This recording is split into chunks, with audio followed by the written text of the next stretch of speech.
ඒකක්ඛයෝ නිබ්බානං ද්වේෂක්ඛයෝ නිබ්බානං මෝහක්ඛයෝ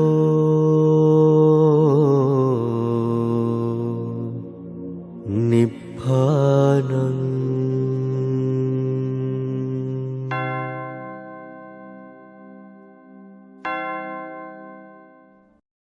තෙරුවන් සරණයි. සියලුම දෙනාට රත්නත්‍රය අනන්ත ආශිර්වාදයෙන් ප්‍රාර්ථනා කරනවා. ස්වාගතං සුබ පැමිණීමක් නැවතත් සිහි ගන්වනවා. රාත්‍රී 9:03යි ශ්‍රී ලංකාවේ වේලාව. ලංකාව වගේම ලෝකේ නොඑක් රටවල ඉඳගෙන නොඑක් නගරවල ඉඳගෙන තාක්ෂණික මාධ්‍ය ඔස්සේ මේ වෙලාවේ මේ ධර්ම දේශනාවට බොහෝ පිරිසක් කන් දෙනවා. ඉදිරියේදීත් කන් දෙනවා. අද රාත්‍රියේදී ලක්ඛණ්ඩ ගුවන්විදුලිය ඔස්සේ මේ ධර්ම දේශනාවට කන් දෙනවා. එහෙමනම් හැම කෙනෙක්ම අද මේ වටිනා දවසේ මේ පුන් පොහොය දවසේ බක්කුන් පොහොය දවසේ තමන්ගේ චිත්තසංතානියට ශාන්තියක් කරගන්නට ජීවිතේ වටිනාකම වර්ධනය කරගන්නට ජීවිතයට අලුත් අර්ථයක් එකතු කරගන්නට තමයි මේ සෝදානම් වෙලා ඉන්නේ. එහෙමනම් සෑම සිළු දිනාම පැහැදුණු සිතින් යුක්තව බුද්ධ ධම්ම සංඝ ත්‍රිවිධ රත්නය කෙරෙහි මහත් වූ ගරු සත්කාරයෙන් ශ්‍රද්ධාවෙන් යුක්තව බණහන්නට සූදානම් වෙන්නට ඕන. එහෙමනම් අපි අපගේ අමාමෑණි ලෝතුරු ශාන්තිනායක සම්මා සම්බුදු පියාණන් වහන්සේට අපගේ අග්‍ර නමස්කාරය පළ කරමු. මේ සද්ධර්මයේ ශ්‍රවණය කරන්නට මත්තෙන් කවුරුත් මගෙත් එක්ක මේකට නමස්කාරය කියමු. සාධු සාධු සාධු. නමෝ තස් භගවතු අරහතු සම්මා සම්බුද්දස්ස.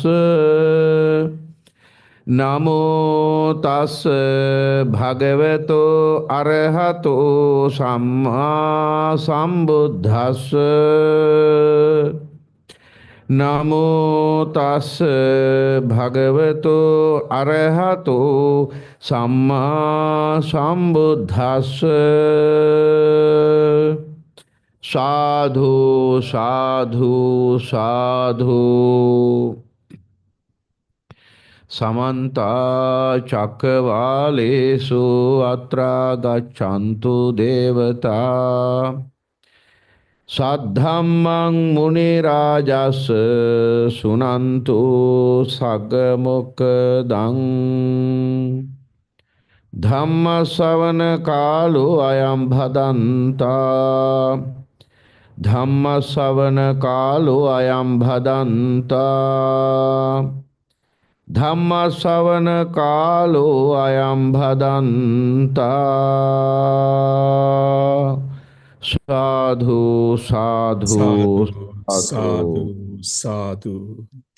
वनप्प गुंभे यथा पुसितग्गे गिम्हान मासे पटमस्मिन् गिम्हे ततुपमं धम्म वरं अदेसाई निब्बानगामिं परमं हिताय इदम्पि बुद्धे रतनं पनीतं एतेन सच्चेन सुअत्ति होतु. साधु साधु साधु. ධර්මදේශනාව ආරම්භ කරන්න පුළුවන් උතුම් සත්‍යක්‍රියාවකින් මේ මාසෙ ගැන හිතලා. දැන් අපේ අර නිවේදනයේත් අපි කිව්වේ අරුතින් සරු සුසරු ධර්මයක් මේ තියෙන්නේ.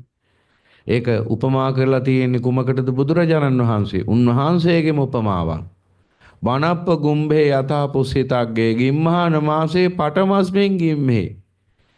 මේ වැස්ස කාලේ ඇවිල්ලා වැහැලා පොළොව හොඳට තෙත් වෙලා පොළොව සරුසාර වෙලා ඊට පස්සේ ගිම්හාන කාලය ලබනවා. උණුසුම් කාලයේ සූර්යයා පායන්න ගන්නවා. ඊට පස්සේ ටිකක් සැරට ඊට පස්සේ මොකද වෙන්නේ? අර පොළොවට වැටිච්ච වතුර අර ගස්වලට ප්‍රත්‍ය වෙලා ගස්වලට උණුසුම ලැබිලා ප්‍රභා සංශ්ලේෂණය හොඳින් සිද්ධ වෙලා හැම කටයුත්තක්ම හොඳින් සිද්ධ වෙලා අවසානයේ මොකද වෙන්නේ? අන්න මල්පල වලින් වනාන්තර ගස්වැල් බර වෙනවා.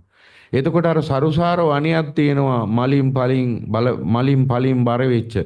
මෙන්න මේ සරුසාර වණය හා සමානයි බුදුරජාණන් වහන්සේ දක්වනවා ධර්මයේ. ඇයි ඒ සරුසාර වනේ දැන් හරි පිරිපුන් බවක් දැනෙන්නේ අපිට දැක්කහම. මල් පල පිරීලා හිතට දැනෙනවා මහා සැනසීමක්. හිතට දැනෙනවා පිරිපුන් බවක්. හිතට දැනෙනවා අස්වැසිල්ලක්. හිතට දැනෙනවා යම්කිසි සරණක් ඇති බවක්. මොකද සරුසාර භාවයත් එක්ක දැන් හිතන්න මෙහෙම දැන් ඔබට දකින්න හම්බ වෙනවා નિසරු වනයක්. ගස් කොළන් ඔක්කොම පිච්චිලා ගිහිල්ලා අර කැලිෆෝනියාවේ සිද්ධ වුණේ අර ගින්නක් එතකොට අන්න දකින්න හම්බුනේ. එතකොට ගස් කොළන් ඔක්කොම පිච්චිලා ගිහිල්ලා සතා සිව්පව පවා දැවිලා ගිහිල්ලා කිසිම දෙයක් නැති નિසරු වනයක් දකින්න හම්බුනොත් ඔබට මොකද හිතට දැනෙන්නේ? හිතට අවුලක් දැනෙනවා. දැන් කාන්තාරයකට ගිහිල්ලා අතරමං වුණොත් මහා බිහිසුණු අත්දැකීමක් නේක. මොකද කාන්තාරේ નિසරුයි. වතුර ටිකක්වත් නැහැ කන්න බොන්න නැතුව තමයි මැරෙන්න වෙන්නේ අනිවාර්යයි. හැබැයි දැන් අර එතකොට මේ નિසරු භාවයේ දැනුනහම හිතට අසරණ බවක් දැනෙන්නේ. පිළිසරණක් නැහැ කියලායි පේන්නේ. හැබැයි අර වගේ සරුසාර වනපෙතක් දැක්කහම අපට දැනෙනවා පිළිසරණක් තියෙනවා. පිළිසරණක් තියෙන බවක් දැනෙනවා. යම්කිසි රැකවරණයක් දැනෙනවා. හිතට යම්කිසි පිරිපුන් බවක් දැනෙනවා. ජීවිතයට යම්කිසි අර්ථවත් බවක් දැනෙනවා. අර වනාන්තරයේ දැක්කහම පිරිපුන් වනාන්තරයේ සරු අනේ තතුපමං ධම්ම වරං අදේශයි. මං අන්නේ ඒ ආකාරයට උපමා කරනවා. කුමක්ද? නිබ්බානගාමීන් පරමං හිතාය. මේ නිර්වාණ මාර්ගයේ දක්වන ධර්මයේ බුදුරජාණන් වහන්සේ පෙන්වා දෙන වදාළ ධර්මයේ. එහෙනම් පින්වතුනි මෙන්න මේ කියන කාලෙ මේ තමයි මෙහෙම මේ ධර්මයේ දක්වන්නේ බුදු පියාණන් වහන්සේ. ඒ සරුසාර කාලය මේක ශ්‍රී ලංකාවේ අන්නේ කාලෙදී බක් මහා මංගල්‍ය කියලා එකක් සමරනවා. මිනිස්සු ඒ සරුසාර භාවය සංස්කෘතික මංගල්‍යයක් වශයෙන් සමරනවා. භවභෝගයෙන් සරු වෙලා අස්වැන්න ලැබිලා අටුකොටු පිරීලා දැන් ඔන්න මිනිසුන්ට අතේ මිටේ සල්ලි තියෙනවා. ඔන්න යමක් කමක් කරන්න පුළුවන් කමක් තියෙනවා. විවේකයක් තියෙනවා. කුඹුරු කපලා අස්වැන්න ලබලා මහන්සි වෙලා දැන් පොඩි විවේක කාලයක් මේ විවේක කාලය තුල අන්න සංස්කෘතික මංගල්‍යයක් සමරනවා ශ්‍රී ලංකාවේ මිනිස්සු. සිංහල අලුත් අවුරුද්ද කියලා. එතකොට මේ සිංහල අලුත් අවුරුද්ද කියන සමය මේ කාලේදී අපි සිංහල බෞද්ධ හැටියට විශේෂයෙන්ම ශ්‍රී ලාංකික සිංහලයෝ හැටියට ශ්‍රී ලාංකික සිංහල බෞද්ධයෝ හැටියට විශේෂයෙන්ම ශ්‍රී ලාංකික ජාතිය හැටියට මේ කාලය තුල විශේෂයෙන්ම මේ නැකතට මුල් තැන දීලා කටයුතු කරනවා. නැකතට මුල් තැන දීලා තමයි කටයුතු කරන්නේ. එතකොට දැන් ඒක තමයි නැකත් මංගල්‍ය කියලාමයි මේ සංස්කෘතික මංගල්‍ය හඳුන්වන්නේ. දැන් මේ සිංහල ජාතිය කියන එක මේ අදීයේ ඉඳලා එන ජාතියක් නෙවෙයි. සිංහල ජාති ඉතිහාසයේ වසර දහස් ගාණක් පැරණි. ඒතර වසර දහස් ගාණක ඉතිහාසයක් ශ්‍රී ලාංකික සිංහල කියන මිනිස් ජාතියට තියෙනවා. ඒ වගේම ශ්‍රී ලාංකික සිංහල බෞද්ධ කියන ඊට පස්සේ ඒ සිංහල මිනිස් ජාතියට උතුම් බෞද්ධකම ලැබුණට පස්සේ ධර්මය ලැබුණට පස්සේ බුද්ධිය ලැබුණට පස්සේ ඒ ඇතිවෙච්ච බුද්ධිමත් සිංහල මිනිස් පරම්පරාවටත් වසර දහස් ගානක ඉතිහාසයක් තියෙනවා. සිංහල බෞද්ධයෝ මිහිඳු මහරහතන් වහන්සේගේ යුගයේ ඉඳලා අපි කතා කරනවා සිංහල බෞද්ධයා ගැන. හැබැයි ඊටත් ඉස්සෙල්ලා ඉඳලා තමයි අපිට සිංහල බෞද්ධකම ගැන කතා කරන්න වෙන්නේ. අපි ඉතිහාසයක් අමතක කරලා තමයි හැමතිස්සෙම කතා කරන්නේ. දැන් අද දවසේ පුන් පොහොය දවසේ විශේෂ වටිනාකමක් තියෙන ඒ සම්බන්ධිනුත්. ඒ තමයි බුදුරජාණන් වහන්සේ අපගේ මහා ශාස්ත්‍රතුමන් වහන්සේ දෙවන වතාවට ශ්‍රී ලංකාවට නාගදීපයට වැඩම කළේ මෙන්න මේ බක් පුන් පොහොය දවසේ. අද වගේ දවසක එදා නාගදීපේ මහෝදර සහ චූලෝදර නැත්නම් චූලෝදර මහෝදර අපි ව්‍යවහාරයෙන් විදිහට මහෝදර කියන්නේ මාමණ්ඩි චූලෝදර කියන්නේ බෑන මේ දෙන්න අතර ප්‍රවේණික පරම්පරාවෙන් ආපු මැණික් පුටුවකට සටනක් ඇති වුණා. යුද්ධයක් ඇති වුණා. මේ යුද්ධ වෙලාවේ ලක්ෂ ගාණක් මේ යුද්ධය නිසා මිය යන්න ආසන්න වෙනකොට ශ්‍රී ලංකාව කෙරෙහි මිනිස් ජාතිය කෙරෙහි අනුකම්පාව උපදවන ලද බුදුරජාණන් වහන්සේ ශ්‍රී ලංකාවට වැඩියා. ශ්‍රී ලංකාවට වැඩම කරලා අද වගේ දවසක ආකාශයේ ඉඳගෙන 이르දි ප්‍රාතිහාර්ය පාමින් අර නාගයන්ව দমনය කරලා ඔවුන්ව සංසිඳවලා ධර්මයේ දේශනා කරා. බොහෝ මිනිස්සු අද වගේ දවසක ශ්‍රී ලංකාවේ සිංහල බෞද්ධයෝ බිහි වුණ එදා බොහෝ මිනිස්සු බණ ඇහුවා. ධර්මාබෝධය ලැබුවා. ඒ මිහිඳු මහ රහතන් වහන්සේ වඩින්නත් වසර 300කට විතර ඉස්සෙල්ලා. එතකොට එහෙනම් බුදුරජාණන් වහන්සේම ඉස්සෙල්ලා ලංකාවට වැඩලා ධර්මයේ දේශනා කරේ. උන්වහන්සේමයි ධර්මයේ දේශනා කළේ. ඉතින් අද වගේ බක්පුන් පොහොය දවසක. ඒ නිසා අද දවස හැම අතින්ම බැලුවහම විශේෂයි සිංහල බෞද්ධයන්ට. අද දවසේ සනරාමර රාත්‍රිය යෙදීම ගැනත් අපි සතුටු වෙනවා. ලක්හඬ සහ අප අතර ඇතිවෙච්ච ගිවිසුමට අනුව කතා බහ කරලා ඒ අයගේත් අවශ්‍යතා හැමෝගේම අවශ්‍යතා ගැන කල්පනා කරලා අද උතුම් පුන් පොහොය දවසේ මේ බක්පුන් පොහොය දවසේ මේ ධර්ම දේශනාව යොදා ගන්නට සනරාම රාත්‍රිය යොදා ගන්නට කටයුතු යෙදුණා. රාත්‍රී 10:30 ඉඳලා අපි ඒ උතුම් ධර්ම දේශනාවට යොමු වෙනවා. අද දවසේදී මම මාතෘකා වශයෙන් යොදාගන්නේ මේ සිංහල බෞද්ධය විසින්ම මේ සමරන සිංහල අලුත් අවුරුද්ද හා සම්බන්ධ ප්‍රධාන මාතෘකාවක්. නක්කත්තං පටි මානෙන්ති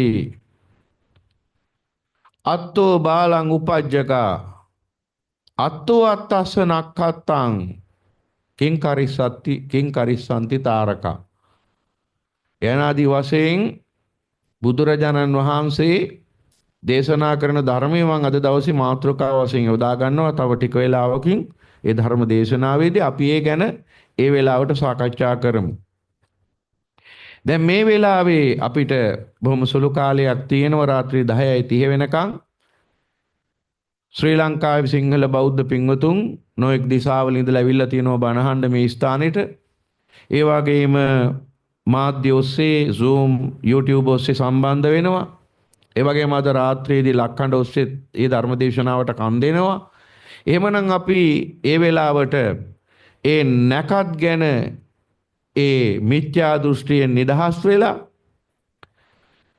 ලෞකික සම්මාදිට්ඨිය වගේම ලෝකෝත්තර සම්මාදිට්ඨියටත් පත් වෙලා ජීවිතේ සැපතටපත් කරගන්නේ කොහොමද කියලා සාකච්ඡා කරමු.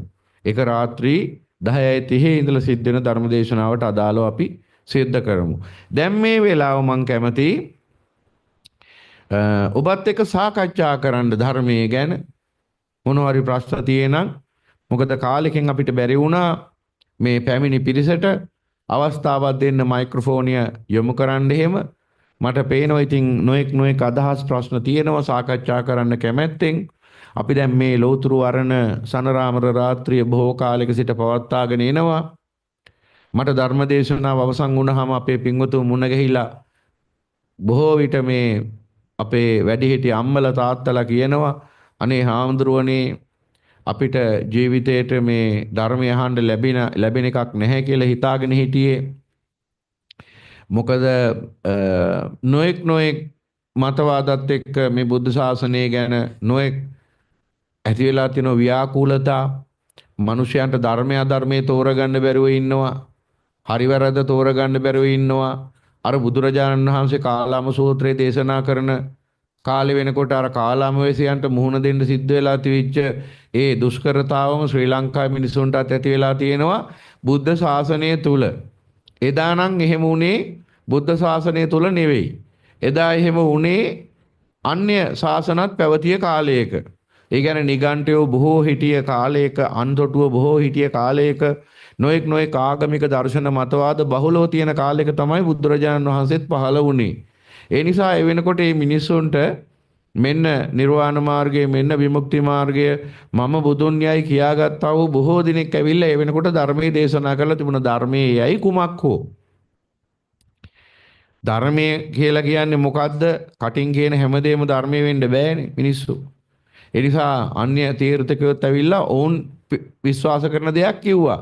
ඔවුන් එක්ක කිව්වා ආත්මයක් ඇත කියලා කිව්වා. නැත්නම් ආත්මයක් නැත කියලා කිව්වා. ඔය කියන අන්ත දෙකේ ඉඳගෙන එක එක්කෙනා ඇවිල්ලා එක එක ඒවා කිව්වා. සමහර කෝ මරණින් පසු උපතක් නැහැ කියලා කිව්වා. සමහර කෝ මරණින් පසු උපතක් ඇත කියලා කිව්වා. නැත කියලා කිව්වා. සමහරු ආත්මයක් ඇත කියලා කිව්වා. සමහරු ආත්මයක් නැත කියලා කිව්වා. ඉතින් මේ විදිහට ගත්තාම නොඑක් ආකාරයෙන් නොඑක් මතවාද මිනිසු තුල තිබුණා.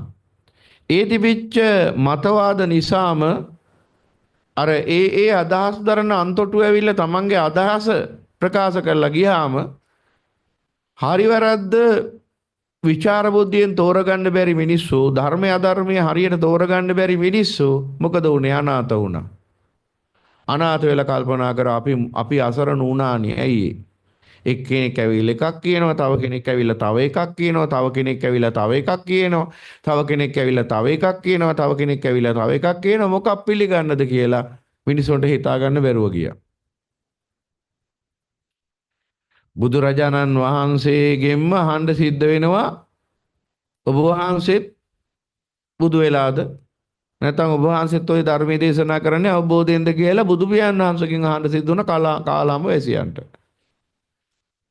ඇයි ඒ තරම්ම නොඑක් අදහස් වලින් පිරලා තිබුණා සමාජය.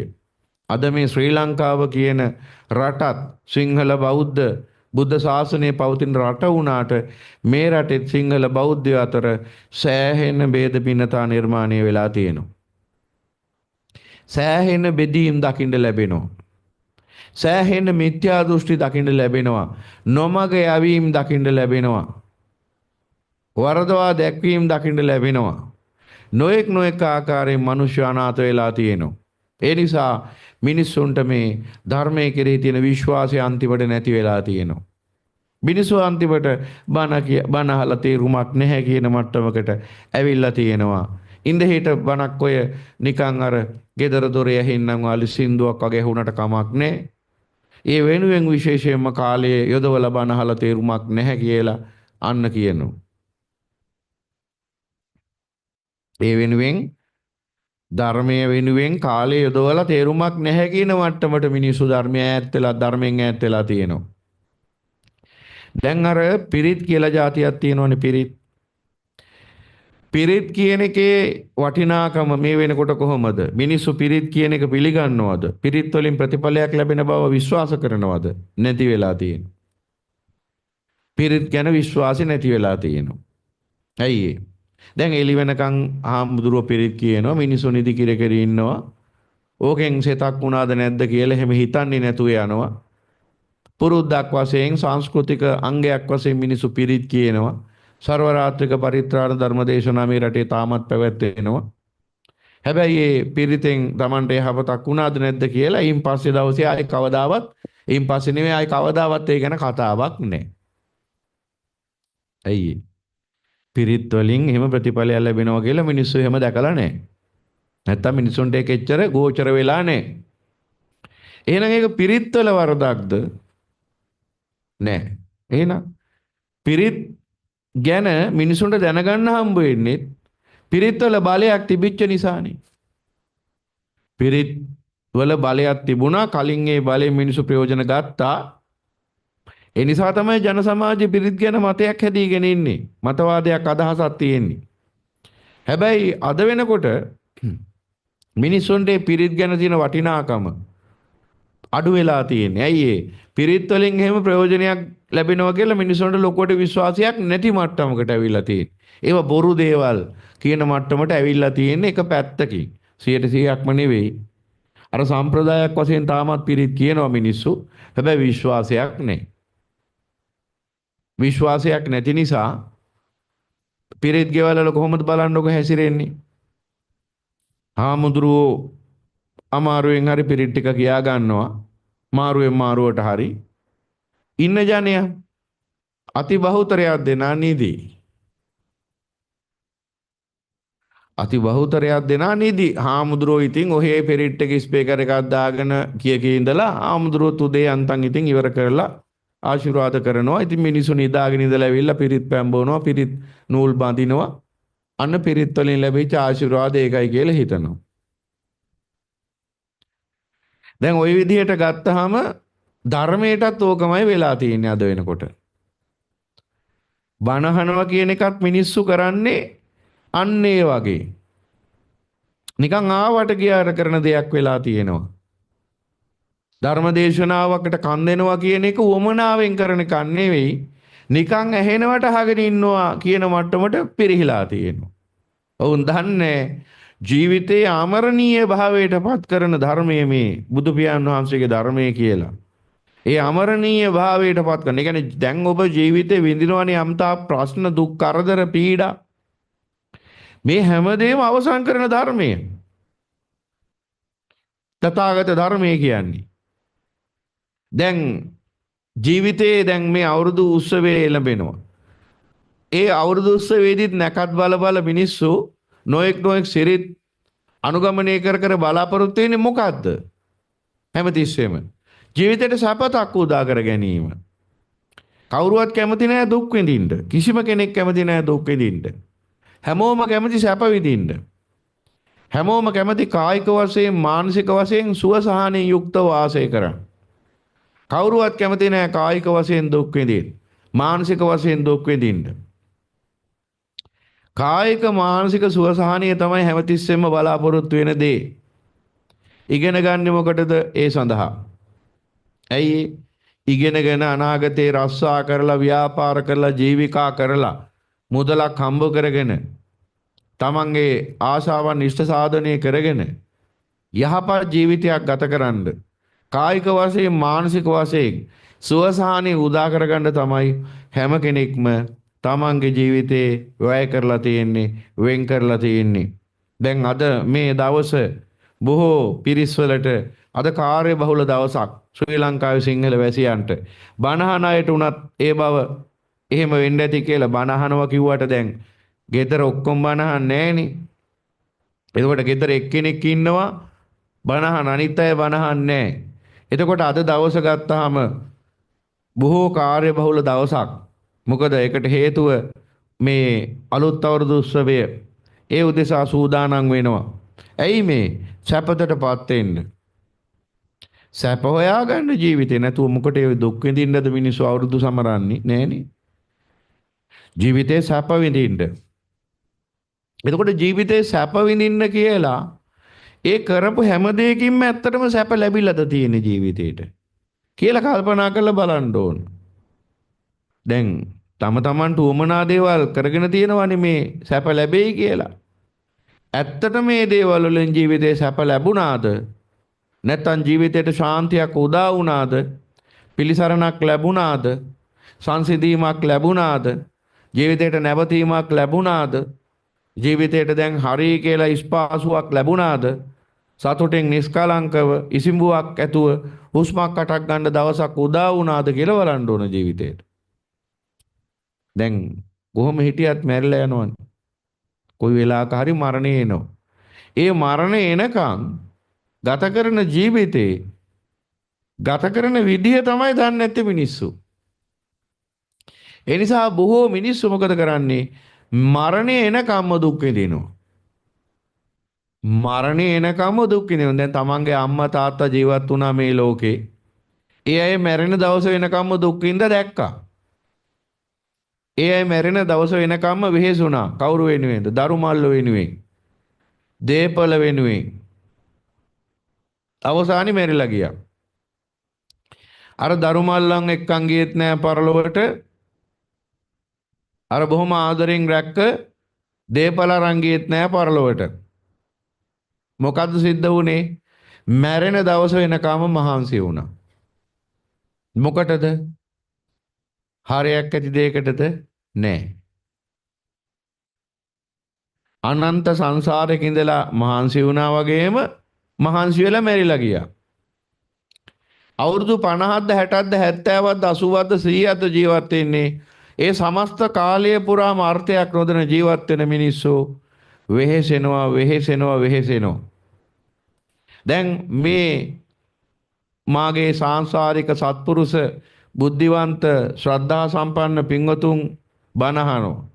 ශ්‍රී අරණ විහාරයටත් ඇවිල්ලා ඉන්නවා. මාධ්‍ය ඔස්සේත් බණහනෝ. මේ පින්වතුනුත් මේ රටේම පුරවැසියන්. සිංහල බෞද්ධ වැඩි දෙනෙක්. ඒ උත්සව සැනකෙළිය වුන්ටත් අදාළයි. හැබැයි ඒ හැම එකටම වඩා බණපදයක් ඇසීමේ වටිනාකම තේරුම් ගත්ත පිරිසක්. ධර්මයේ වටිනාකම තේරුම් ගත්ත පිරිසක්. අපට පින්වතුනි බුදුරජාණන් වහන්සේ කෙරෙහි ශ්‍රද්ධාව ඇති කරගෙන උන්වහන්සේගේ ධර්මය අහලා දැනගන්න පුළුවන් නම් අපේ ජීවිතයේ ඇතුලේ ඊට වඩා ප්‍රතිඵලයක් ගන්න බෑ මේ ජීවිතේ. ඒ තමයි ගත හැකි අග්‍රඵලය. එතකොට මේ සිංහල බෞද්ධ වෙලා ඉපදෙලා ඉන්න අති බහුතරයක් දෙනාට බුදුරජාණන් වහන්සේ දේශනා කරපු ධර්මය මනවින් අවබෝධ කරගන්න පුළුවන් ඥානියක් තියෙන මිනිස්සු ලංකාවේ ඉන්නේ. ලේසියෙන් ධර්මය අවබෝධ කරගන්න පුළුවන් ඥානයක් තියෙන මිනිස්සු ටිකක් ලංකාවේ ඉන්නේ. නිවන් දකින්න පුළුවන්. ලේසියෙන් නිවන් දකින්න පුළුවන් මිනිස්සු ඉන්නේ. එහෙනම් ලේසියෙන් දකින්න පුළුවන් නිවනත් අහිමි වෙලා දුරස් වෙලා තියන්නේ ඇයි? ලේසියෙන් නිවන් දකින්න පුළුවන්. දැන් මට ගොඩක් වෙලාට එන චෝදනාවක් දීර්ඝ වශයෙන් බණ කියනවා කියලා. මං කෙටියෙන්ම කියන්නද නිවන් මඟ? කෙටියෙන් අති සූක්ෂමව කෙටියෙන්. මෙච්චරයි. වාක්‍යකින් කියන්න. සියලු ආසාවන් දුරු කර ගැනීම නිවන් මඟයි. එච්චරයි. දැන් ඔන්න නිවන් මඟ දේශනා කරලා ඉවරයි. සියලු ආසාවන් දුරු කර ගැනීම නිවන් මඟයි. ඔය තමයි නිර්වාණ මාර්ගය. දැන් මේ සංකීර්ණයි මේක තේරෙන්නේ නැහැ බුදු අම්මේ අපිට නිවන් දකින්න බෑ. මෛත්‍රී බුද්ධ ශාසනය තමයි දැන් ඉතින් නිවන් දකින්න වෙන්නේ වගේ කතා කොච්චර ඇහිලාද ඔබට? කරන්න තියෙන එකම දේ මොකද්ද? ආශාවන් මනසින් දුරු කරන එක. එච්චරයි කරන්න තියෙන්නේ. ආසවක්ඛය නිබ්බානං. ඔන්න දැන් ධර්මයේ විකෘති ප්‍රකෘති කියලා කා කොටා ගන්නවා එක පිටිසක්. භික්ෂූන්ම වෙලා විකෘති ප්‍රකෘති කියලා තව පිරිසකට චෝදනා කරනවා. එක්කෙනෙක් විකෘති කියනවා අනික් කෙනා එයාට විකෘති කියනවා. මේ විදිහට දැන් මේ ධර්මයේ උදෙසා කා කොටා ගන්නවා. නමුත් බුදුරජාණන් වහන්සේ දේශනා කරේ එහෙම කා කොටා ගන්න ධර්මයක් නෙවෙයි. තමන් විසින් අවබෝධ කරගෙන පිළිපැදලා තමන්ට ප්‍රතිඵල ලබන්න පුළුවන් ක්‍රමී ධර්මයේ. මොකද්ද? පැත්තකට වෙලා කරගන්න තියෙන දෙයක්. අනුන් එක්ක වාද කර ඉන්න කා කොටා ගන්න රණ්ඩු වෙන්න වෙලාවක් නැහැ නිවන් දකින්න කෙනාට. ඇයි ඒ? එයාට කරන්න වැඩක් තියෙනවා. මොකද? ආසාවන් දුරු කර ගැනීම. මනසේ තියෙන ආශාවන් දුරු කර ගැනීමයි නිවන් මඟ. ඒක කරනවා නම් යම් කිසි බුද්ධ ශ්‍රාවකේ භික්ෂුවක් වේවා, භික්ෂුණියක් වේවා, උපාසකෙක් වේවා, උපාසිකාවක් වේවා, එයාට අනිත් අයත් එක්ක කා කොටා ගන්න වෙලාවක් නැහැ. එයාට අනිත් අයගේ වගතුක හොය ඉන්න වෙලාවක් නැහැ. නිර්වාණ මාර්ගය යන ආශාවන් දුරු කර ගැනීමයි. නිවන යනු එතකොට ආශාවන් දුරු ඊට ඇතිවන සංසිඳීමයි. මනසේ ඔබේ මනසට මේක අත්දකින්න පුළුවන් නිවන. ආශාවන් දුරු කරගන්න තියෙන්නේ මනසින් එකෙන් එක. කොහොමද ඒක කරගන්නේ? අන්න ඒකත් ඊළඟට එනවා. ඊළඟ ප්‍රශ්නේ උත්තරෙත් එක්කම දැන්. ඒ ප්‍රශ්නෙට උත්තරෙත් එනවා ඊළඟට. මොකද දැන් ආශාවන් දුරු කර ගැනීම නම් නිවන් මඟ. එහෙමනම් පැහැදිලි. ඒ කියන්නේ ආශාවන් දුරු කර ගන්නවා කියන්නේ ඒ කියන්නේ හොඳ එකක් නෙවෙයි ඒක. නරක එකක් කියන එක. දැන් ඒකේ දැන් උදාහරණයක් ඔබට ශරීරයේ රෝගයක් ඇති වුනහම වෛද්‍යතුමෙක් උපදෙස් දෙනවා රෝගේ සුව කරගන්න කියලා. එකෙන් අදහස් කරන්නේ නම් රෝගය කියන්නේ සුබදායක දෙයක් නෙමෙයි අසුබදායක දෙයක්. රෝගේ තියෙන එක සුබ නෑ. දැන් ශරීරයේ යම්කිසි රෝගයක් හටගෙන එනවා. වෛද්‍යතුමාලා පරීක්ෂණ කරනවා. ඊට පස්සේ කියනවා ඔන්න රෝගයක් මතුවීගෙන එන්නේ සුබ නෑ දැන් නම්. ඒ කිව්වේ ඔය රෝගේ සුබ නෑ. ඕක සුව කරගන්න ඕන. ඕක අසුබයි. ඇයි ඒ අසුබයි කිව්වේ? ශෝක පරිදේව දුක්ඛ දෝමනස උපායාස තමයි ඕකෙන් උරුම වෙන්නේ. ඔය රෝගෙන්. ඒ නිසා ඕක සුව කරගන්න ඕන. එහෙනම් අන්න සුබ නෑ අසුබයි. අන කායික රෝගය. අන බුදුරජාණන් වහන්සේ පෙන්වා දෙනවා. මහාන මේ ආශාවන් අසුබයි. ඇයි ඒ? ජීවිතේ හටගෙන තියෙන සියලුම ශෝක පරිදේව දුක්ඛ දෝමනස උපායාස කියන දුක් ගොඩම නිර්මාණය වෙලා තියෙන ඔය ආශාවන් නිසා. එහෙනම් අන්න ඥාන දර්ශනය කියන්නේ මිනිසු නොදැක්ක දෙයක්. අන්න අනිත් අය දැක්කේ නැති දෙයක් Tamanට දකින්න පුළුවන්කම ලැබුණා නම් අන්න විශේෂ ඥානයක් ලැබුණා වෙනවා. අනිත් අයත් දකින්න දේම ඔබට පේනවා නම් විශේෂ ඥානයක් නැහැනේ ඔබ තුල. අනිත් අයට පේන දේම ඔබටත් පේනවා නම් එතන කොයින්ද ඥානයක් විශේෂ ඥානයක්. දැන් අනිත් අයට පේන්නේ මොකද? ආශාවන් සැප පිණිස හේතු වෙනවා කියලා. ආශාවන් නිසා සැප උපදිනවා කියලා. එහෙනම් අනිත් අයට පේන්නේ අන්න එහෙම. අනිත් අය කිව්වේ කවුද?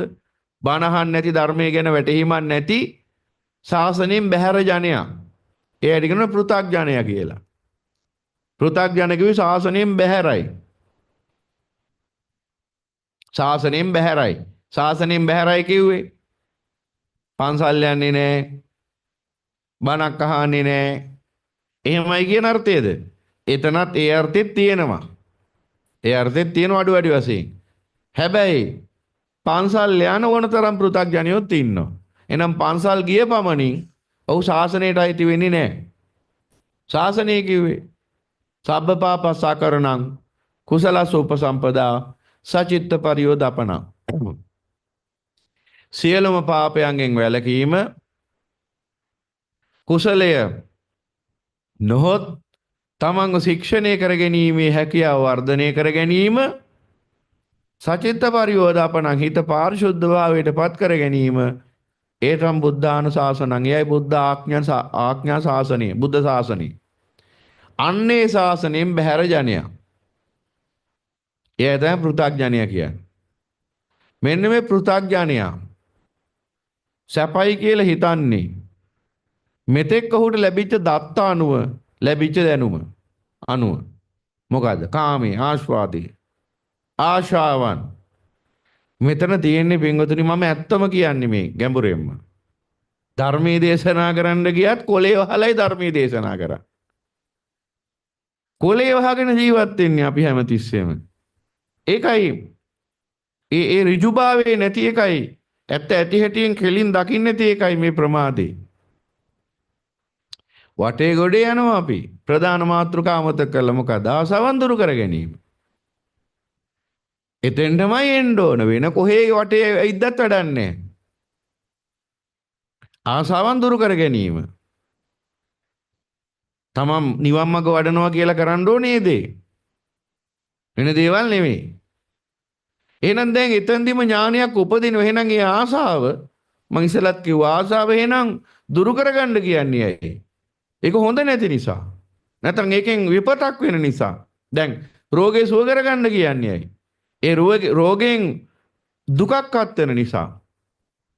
රෝගෙන් දුක් වේදනා අත්වෙන නිසා. විපතක් අත්වෙන නිසා. එහෙනම් අන්න බුදුරජාණන් වහන්සේ සාමාන්‍ය මිනිසයන්ට නැති ඥානයක් උපදවගත්ත සම්බුද්ධ ඥානය කියලා. ඒකට කල්ප ගානක් දුක් විඳ උන්වහන්සේ අසංකල්ප ලක්ෂයක්. එච්චර කාලයක් පාරමිතා පුරලා ඒ උතුම් ඥානෙ උදා කරගත්තේ ඇයි? සාමාන්‍ය ඥානයකින් මේ විශ්වය ඇත්ත දකින්න බැරි නිසා. සාමාන්‍ය ඥානයට පේන්නේ සාමාන්‍ය දේවල්. දැන් ඔබ දන්නවද අන්වීක්ෂය කියලා යන තියෙන ඔය අන්තරයක්. දැන් ඔය සම දිහා මෙහෙම අපි බැලුවොත් සම දිහා මෙහෙම බැලුවොත් සමේ ඕන තරම් ඉන්න සුද්ධ ජීවීන් ට්‍රිලියන ගාණක් එක එකක් පේන්නේ නැහැ අපිට මෙහෙම බැලුවට. හැබැයි අන්වීක්ෂකෙන් බැලුවොත් මේකේ සුද්ධ ජීවීන් නලියනවා පේනවා. ඒ කියන්නේ අර එතකොට සුද්ධ ජීවීන්ව දකින්න බෑ නිකන් ඇහෙන්. සාමාන්‍ය ඇහෙන්. ඒකට විශේෂ ඇහැක් ඕන. ඒ වැඩි දියුණු කරන ලද අතීන්ද්‍රිය ඇහැක්. ඒක තමයි අන්වීක්ෂය කිව්වේ. අතීන්ද්‍රිය ඇහැක් ඒක. ඒක ඉන්ද්‍රිය ශක්තිය ඉක්මවන ලද හැක් ඒක. අන්න බලන්න එහෙනම් අන්න සුද්ධ ජීවීන්ව දකින්න විශේෂ ඥානයක් ඇහැක් වුමනා වුණා. ඒ වගේ දැන් මම මේ උදාහරණයක් ඒ වගේ දැන් මේ ඒ කියන්නේ අප තුලම ඉන්නවා සුද්ධ ජීවී. ඒවුන්ට අපිට පේන්නේ නැහැ. ඒ වගේ දැන් අප තුලම මේ පවතින යථාර්ථය අපේකට මූණ දීගෙන ඉන්නේ දවස ගානේ. ඒ වුණාට අපිට ඒක පේන්නේ නැහැ. ඇහැට පේන්නේ නැහැ. මොකද ඇහැට පේන්නේ නැහැ. එහෙනම් ඇහැට පේන්නේ නැති යථා ස්වභාවය ඇත්ත කතාව ජීවිතේ දකින්න විශේෂයක් ඕන. විරජං වීතමලං ධම්මචක්කුං උදපාදී අනාදි වශයෙන් බුදු පියාණන් වහන්සේ පෙන්වන්නේ ඇහැ. විරජං වීතමලං ධම්මචක්කුං උදපාදී දහම්මැස පහළ වෙන්න ඕනේ නම් ජීවිතේට හරියන්න. දහම්මැස පහළ වුණාම ජීවිතේ Tamanට පේන්න පටන් ගන්නවා වෙනස් විදිහකට. පාටිසෝත චින්තනයෙන් යුක්තව දැන් Tamanට පේන්න පටන් ගන්නවා ජීවිතේ. අන ලෝකෝත්තර සම්මාදිට්ඨිය කිව්වේ ඒකයි දැන්. විස්තර කරන්න ඉස්සරහට තව. ඒකෙම දැන් ජීවිතය ගැන වෙනස් දැක්මක් දැන් තියෙන්නේ කලින් තිබුණට වඩා. කලින් පේනවා ආසාවන් පස්සේ ලුහු බැඳගෙන යෑමෙන් සතුට උදා වෙන්නේ ජීවිතේ කියලා. දැන් පේනවා ආසාවන් පස්සේ ලුහු බැඳගෙන යන්න මේ ජරා මරණ අතර තව තවත් අසරණ වෙලා අනාථ වෙලා මම්මුලාවක් විතරයි ඇති වෙන්නේ. කිසිම ආසාවක් සංසිඳව ගත්තට හිතට සංසිඳීමක් ඇති වෙන්නේ නැහැ. ඇහැ කොච්චර පිනෙව්වත් හිත සංසිඳෙන්නේ නැහැ. කන කොච්චර පිනෙව්වත්, නාසය කොච්චර පිනෙව්වත්, දිව කොච්චර පිනෙව්වත්, කය කොච්චර පිනෙව්වත් හිත සංසිඳෙන්නේ නැහැ. දැන් හරි කියලා හිතෙන්නේ නැහැ. දැන් ප්‍රමාණවත් කියලා දකින්නේ නැහැ. තව තවත් මේ ආසාවන් පස්සේ ලුහු බැඳගෙන යන්න ක්‍රමයක් හොයන්නේ. දැන් මේ එළඹෙන අලුත් අවුරුද්ද කියන්නේ මොකක්ද ඇත්තටම? ඇත්තටම ගත්තාම මේක කෙබඳු උත්සවයක්ද කියලා බැලුවොත් මේක සංස්කෘතික වශයෙන් මිනිස්සු හදාගත්ත එකක්. මේක හදාගෙන තියෙන්නේ ඇයි කියලා බැලුවාම අර සතුටු වෙන්න තැනක් හොයන මිනිස්සු ආස්වාදයේ හොයන්න ලබන්න තැනක් හොයන මිනිසයන්ට ඒ සංස්කෘතිය විසින් හදලා දීපු අවස්ථාවක් ඒක. සිංහල බෞද්ධය කියන මිනිසයාට සංස්කෘතියෙන්ම ලැබිච්ච විනෝද වීමේ අවස්ථාවක් තමයි සිංහල අලුත් අවුරුද්ද කියන්නේ. දැන් මෙතන ඉන්නේ ගොඩක් නගරෙන් ආපු අයත් ඉන්නවා, ගම්බද අයත් ඉන්නවා. අපි ජීවත් වුණේ ගම්බදව මුල් කාලේ. එතකොට අපි ඒ ගමේ දැක්ක අවුරුද්දක් තියෙනවා, අදත් දකින්නවා. මොකක්ද අවුරුදු කියන්නේ? දැන් සමහර අය කියනවා සල්ලි තියෙනම් හැමදාම අවුරුදු තමයි කියලා. ඒ හොඳට බීගෙන එහෙම. කටගොන්නක් බීගෙන. එතකොට එහෙනම් අර අලුත් අවුරුද්ද කියන එකක් මොකටද උවමනා වෙලා තියෙන්නේ? අර ආස්වාදයේ පිණිසම තමයි. ඇහැ කන නාසය දිව ශරීරයේ මනස පිනවන්න සංස්කෘතියෙන් දීපු අවස්ථාවක්. දැන් ওই විදිහට පිනව යනවා. දැන් මේ කීවෙනි අවුරුද්දද ජීවිතේ සමරන්නේ? දැන් මේ විදිහට අවුරුදු සමර යනවා ඉස්සරහට. ඔහොම යනකොට මැරෙනවා.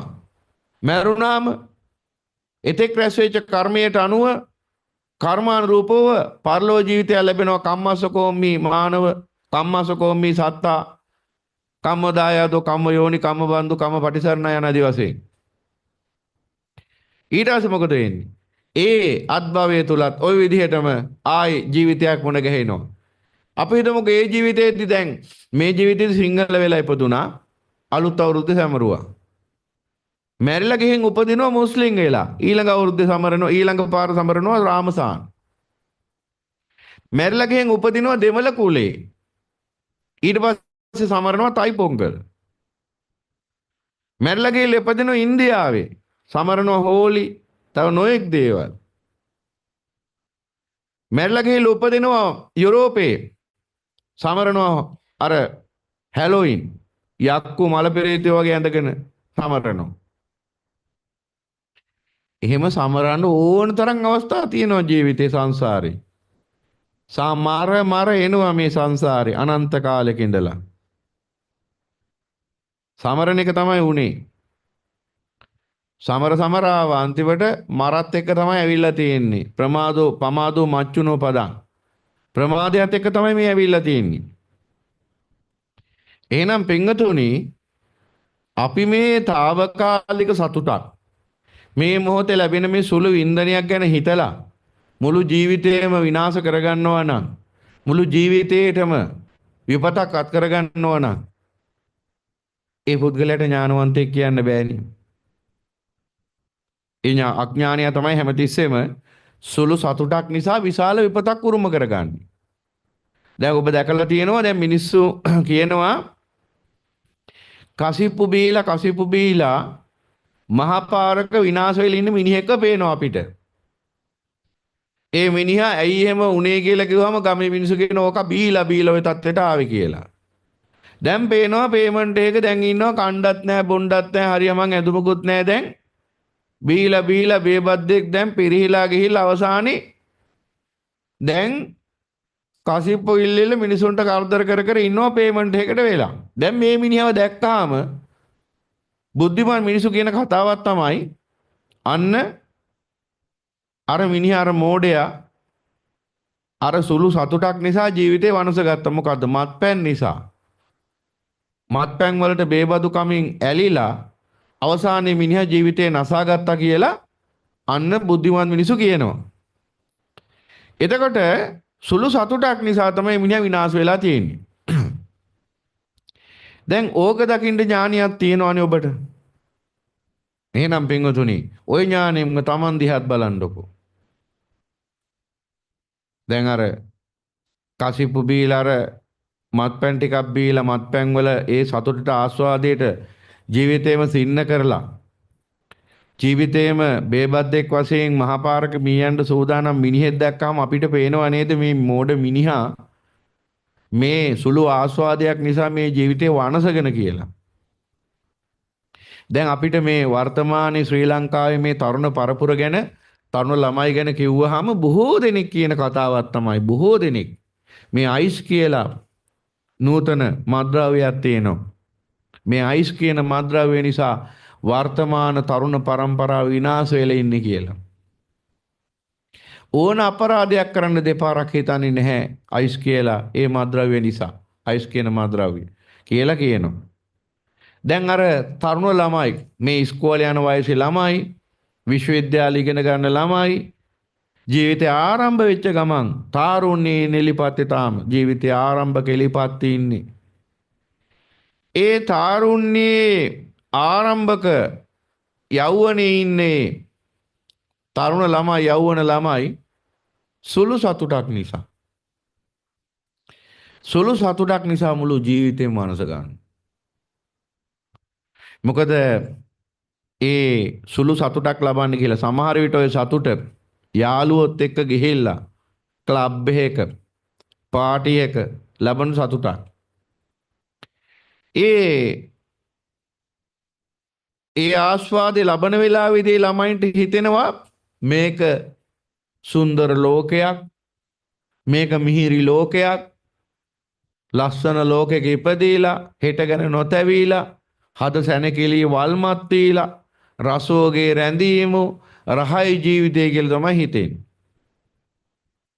එහෙම හිතාගෙන තමයි ළමයි ඒ විදිහට විනාශ වෙලා යන්නේ සුළු සතුටක් ඉදිරියේ. ඊට පස්සේ මොකද වෙන්නේ? දැන් අවුරුදු 15 16 17 18 ඔය වයසේදී ඉගෙන ගන්න යම් කිසි ආකාරයකින් යම් ශාස්ත්‍රයක් ප්‍රගුණ කරන වයස. ජීවිතේ යම් කිසි දිශාවකට හැරෙන වයස. ඒ වයසේදී මාර වගේ අඳුරකට ගියාම එතනින් එහා පැත්තට ජීවිතේ විනාශ වෙලා යනවා. සමහර ඊට පස්සේ ජීවිතේ ගත වෙන්නේ කොහිරේ විලංගුවේ. නැත්නම් පරිවාස බහරේ. එහෙම නැත්නම් අඳුරු අහුමුල්ලක මේ සමාජේ කොහේ හරි කානුවක දුක්ඛිත අපායක තමයි අවසාන ජීවිතේ නතර වෙන්නේ. ඒ මෙලොව වශයෙන් පරලොව වශයෙන් ඒකාන්තෙම අපායකට යන්නේ. දිල්ලාන් මහතා ඇමරිකාවේ ඉන්නේ. එතුමා කියපු කතාවක් සහ අනිත් අයත් දන්නවා ඇති. ඇමරිකාවේ ඇතැම් නගර තියෙනවා විකෘති මිනිසුන්ටම වෙන් කරපු. ඒ කියන්නේ අර සොම්බි නගරේ වට කියලා කියන්නේ. සොම්බිවරු. සොම්බි කියන්නේ අර අර ඔබ ඉංග්‍රීසි චිත්‍රපටි ඔය දැකලා ඇති ඕන තරම් දැකලා ඇතිනේ මේ අය මාධ්‍ය පාවිච්චි කරත්. එතකොට දැකලා ඇති අර එක එක අමනුස්ස ස්වරූපයන්ටපත් වෙච්ච මිනිස්සු. ඒ අමනුස්ස ස්වරූප ඇති මිනිස්සු ඉන්න නගර තියෙන ඇමරිකාවේ. ඒ අමනුස්ස ස්වරූපයේ උන්ට එන්නේ මොනවෙන්ද? මත්ද්‍රව්‍යයෙන්. ඊටාම දරුණු සොම්බි මත්ද්‍රව්‍ය තියෙනවා. ඒවා භාවිත කරලා අර ස්නායු ඇඹරිල්ලන්ගේ ස්නායුනේ මේ වනසගන්නේ ශරීරේ තියෙන. ඊට පස්සේ මොකද වෙන්නේ? අර ස්නායු අතපය ඇඹරිලා ස්නායු අඩපණ වෙලා අතපය විකෘති වෙච්ච මූණේ ඉඳලම විකෘති වෙච්ච මිනිස් ප්‍රජාවක් අන නගරවල ඉන්න ඔවුන් නඩත්තු කරන්නේ රජයෙන්මයි. ඇමරිකානු රජයෙන් තමයි ඔවුන්ට අවශ්‍ය මත්ද්‍රව්‍යයක් දෙන්න වෙලා තියෙන්නේ. ඇමරිකානු රජයෙන් තමයි ඒ සොම්බි ගම්මාන නඩත්තු කරන්නේ. කොහොම ඛේදවාචකයක්ද මේක? කල්පනා කරලා බලන්න මිනිස්යන්ට වෙච්ච දේවල් මේ ආස්වාදීය භාගීලා අවසානයේ. දැන් ඒව දැක්කහම බුද්ධිමත් මිනිස්සෙට පේනවනේ මේ කරගෙන තියෙන විනාශයක් මේ මිනිස්සුયો මේ පුංචි ආස්වාදයකට බැහැ වෙලා කියලා. එහෙනම් අන්න ඒ විදිහට බලන්න Taman දිහා ගැඹුරින්. මේ සුළු මොහොතක ඇහැ කන නාසය දිව ශරීරයේ මනස තුලින් ලබන මේ සුළු සුළු වින්දනයන් නිසා අන්නර සුළු වින්දනයන් නිසා අර අයිස් නැත්තම් හෙරොයින් නැත්තම් ඒ බඳු ඕනම මත්ද්‍රව්‍යයක් නිසා ජීවිතයේ අනසගෙන තියෙන ඒ වගේ අඳුරකට ඇදගත්ත ඒ වගේ විනාශ වෙලා ගිය අය පේනව නේද? ඒ වගේම තමයි පින්වතුනි මේ සුළු මොහොතක සතුටක් විඳින්න ගිහිල්ලා සිද්ධ වෙලා තියෙන විනාශයක්. දැන් අර සොම්බි වරුන්ගේ කතාව අපි කියන ඇමරිකාවේ දැන් ඒ නගරවල එහෙම සොම්බි වෙල ඉන්නවා මත්ද්‍රව්‍ය නිසා ජීවිතේ වෙනසිලා. එතකොට ලංකාවේ අර පහුගිය කාලේ අනුරාධපුරයේ එක්තරා සිදුවීමක් ඔබට අහන්න හම්බුණා වෛද්‍යවරියක් සම්බන්ධ එක්තරා පුද්ගලයෙක්ගේ. ඇයට කරපු අපරාධයක් ගැන. දැන් බලන්න ඒත් ඒකම නෙවෙයිද කියලා. දැන් සොම්බි වෙලා ඉන්නේ හොත්. ඔව් සොම්බි උනේ බන්ධනාගාරයේදී පොලිසියේදී සොම්බි උනේ. දඬුවම් හම්බුණා. දැන් වැලිකඩ ගියාම ඊටත් වඩා සොම්බි වෙනවා. අනිවාර්යයෙන්ම ඔය දඬුවම් ටික බන්ධනාගාරයේදී ඊළඟට හිරගෙයිදී ලැබෙනවමයි. මේක බොරුවක් නෙමෙයි. මේක මේ මුළු රටක්ම දන්න රහසක්. ඒ කියන්නේ බන්ධනාගාරයේදී මිනිසුන්ට නොඑක් දඬුවම් හම්බ වෙනවා එතන ඉන්න අයගෙන්ම. එතන ඉන්න මේ නිලධාරීන්ගෙන් නෙමෙයි. ඒ ඉන්නේ හිරකාරයෝම දඬුවම් දෙනවා. ඒ ඉන්න එතන අපරාධකාරයෝ ඉන්නේ ඉතින්. නොඑක් දඬුවම් ස්ත්‍රී දෝෂණයක් කරලා ගියා කිව්වහම දෙන දඬුවම් ගැන ඕන තරම් දැනගන්න පුළුවන් YouTube එකේ තියෙන ඕන තරම් ඒ වගේ කතා ගැන. දීපු දඬුවම් ගැන. ඒ නිසා ඕන තරම් ඒ ගැන විස්තර හොයාගත හැකි. Tamanටම යන්න ඕනේ නැහැ හිරගෙට. ඒ ගැන විස්තර හොයාගන්න. අන්න බලන්න. දැන් සොම්බි වෙලා. ඇයි ඒත් අර වගේම තමයි. අර මත්ද්‍රව්‍ය තුලින් සතුටක් ලබලා සුළු මොහොතකට අර ඇඟේ තියෙන ස්නායු තඩපන වෙලා ගිහිලා විකෘති රූපයකටපත් වුණා ඔහු. ඒ වගේ මේ මනසේ ඇති වෙච්ච ආසාවක් වැරදි ආකාරයෙන් ඉෂ්ට කරගන්න ගිහිලා දූෂණයක් කරලා අවසානයේ ඇඟේ ඔක්කොම ස්නායු තඩපන වෙලා ඔහුත් විකෘති වෙලා ගියා. ඔය මෙලෝ වශයෙන්. ඔයකට කියන්නේ දිට්ඨ ධම්ම වශයෙන් කියලා. තව එකක් තියෙනවා ඔකේ සම්පරායික. ඒ කියන්නේ පරලොව. පරලොව විපාකෙ මොන වගේ වේද? ඊටත් වඩා භයානක වෙනවා. පරලොවදී ඊටත් වඩා ලොකු දඬුවම් වලට මුහුණ දෙන්න සිද්ධ වෙනවා. අපායගාමී වෙලා. එතකොට බලන්න එහෙමනම් කල්පනා කරලා මේ හැම සත්වයක්ම දුකටපත් වෙලා තියෙන ආශාවන් නිසානේ. එහෙනම් ආශාවන් දුරු කර ගැනීමයි නිවන් මාර්ග. එච්චරමයි කියන්න තියෙන්නේ. එතකොට මේ ආශාවන් දුරු කර ගන්නා වූ ආකාරයේ ඥාන දර්ශනය තමයි අර පැය ගානක් තිස්සේ දේශනා කරන්නේ. මොකද දැන් ආශාව දුරු කර ගන්න කිව්ව පමණින්ම ආශාව දුරු කර ගන්න බෑනේ. එහෙනම් ඒකට ඥානිය ඕන. එහෙනම් ආශාව දුරු කර ගන්න කියනකොටම අන්න ඒ සමගම ඥානයක් එනවා. මොකද ඥානිය? එහෙනම් ඒ ආශාව සැප නොයි දුක කියලා. අන්න පරම සත්‍ය දකින්න එතකොට. අත ළඟ තියෙන නිවන. එහෙනම් දැන් ඔබ නිවන් දකින්න ඕන කාර්යය ඔක්කොම කරගෙන ඉවරයි දැන්. දැන් තියෙන්නේ යථාබෝධය ලබන්න. අපේ සම්මා සම්බුදු පියාණන් වහන්සේ සාර අසංකල්ප ලක්ෂයක් තිස්සේ පෙරම් පිරුවා යථාබෝධය ලබන්න. උන්වහන්සේ ඊට පස්සෙත් මහබෝසතාණන් වහන්සේ වශයෙන් ගිහිගෙන් නික්මිල අබිනිෂ්ක්‍රමණය කළ අවුරුදු 6ක් පුරා විඳ දුක ගැන ඔබ දන්නවා. දුෂ්කර ක්‍රියා කළා කියලා. අර දුර්ගේශ්වරී කන්දේ පවා. එහෙම මහා දුකක් විඳලා තමයි යථාබෝධයටපත් වෙන්නේ තමන් වහන්සේ විසින්ම තනිවම. ඔබ දන්නවද අපේ බුදුරජාණන් වහන්සේ විඳ දුක්ඛන්දරාව මෙලොව වශයෙන් මේ ජීවිතයේදී පෙර ජීවිතවල නෙවෙයි පෙර ජීවිතවල විඳ දුක්ඛන්දරාව ගැන ජාතක කතාවල කෙටියෙන් හරි සඳහන් වෙනවා. මේ ජීවිතයේදී මිනිසු දන්නේ නැති පැත්තක් මේ අරිය පරේෂණ සූත්‍රය ආදී සූත්‍ර තියෙනවා.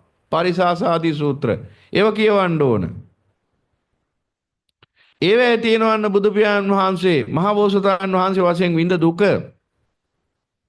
දැන් බලන්න අද රාත්‍රියේ මෙතෙන්ට ඇවිල්ලා පැය කීපයක් පුටුවක හරි බිම හරි පහසු ඉරියව්වකින් මෙතන ඉඳලා බණ ටිකක් අහලා යන්නේ එකත් අමාරු වැඩක් වශයෙන් කෙනෙක්ට හිතෙන්න පුළුවන් නේද?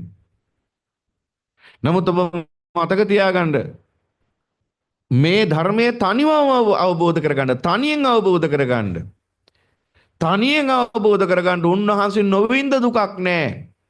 මේ ජීවිතයේදී මහබෝසතාණන් වහන්සේ වශයෙන් ඒ පරිශ්‍රණය සිද්ධ කරන වෙලාවේ ඒ අර අත්ත කෙලමතාන යෝගය අනුගමනය කරමින් ඒ පරිශ්‍රණය සිද්ධ කරන වෙලාවේ බුදුරජාණන් වහන්සේ සඳහන් කරනවා සාරිපුත්තය මම අමු ගොම හිටන් කෑවා කියලා. වසු පැටවුන්ගේ කනත්තට ගිහිල්ලා වසු පැටවුන්ගේ අමු ගොම හිටන් මම කෑවා සාරිපුත්තයන් වහන්සේ සාරිපුත්තය කියලා සාරිපුත්තයන් වහන්සේට දැනුම් දෙනවා. අනිත් භික්ෂූන්ට පෙන්වා දෙනවා උන්වහන්සේ. අමු ගොම හිටන් කෑවා කියලා වසු පැටවුන්ගේ අත්ත කෙල මාතා නියෝගේ සිද්ධ කරන වෙලාවේ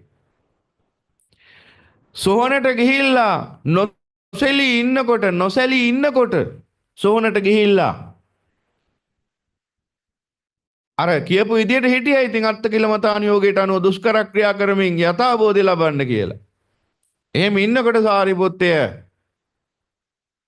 සමහර සෙල්ලම් කරන කුඩා දරුවෝ මාව දැකලාවිලා ළඟට අර සෝනේ තියෙන අර මලමිනී වල ඇටකටු ගෙනල්ලා මගේ නහයේ කටේ හැමතැනමත් ඔබන්න ගත්තා කියලා.